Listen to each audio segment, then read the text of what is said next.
Big boss Marathi season 5 ची घराची पहिली झलक आली समोर।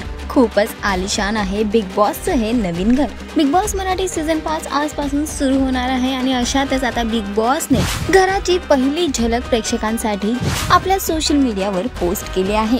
हे फोटोज, हे व्हिडिओज आणि हे घर खूपच आलिशान असं आहे।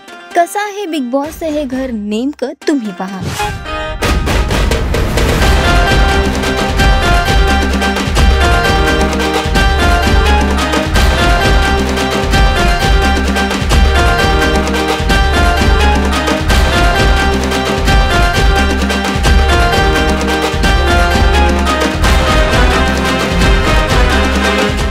तर बिग बॉस हे आलिशान घर तुम्हाला कसं वाटलं आम्हाला कमेंट करून नक्की सांगा। टेलिव्हिजन विश्वातील घडामोडी आणि बिग बॉसचे अपडेट जाणून घेण्यासाठी टेलिगप्पाला लाईक, शेअर, सबस्क्राइब नक्की करा। नमस्कार।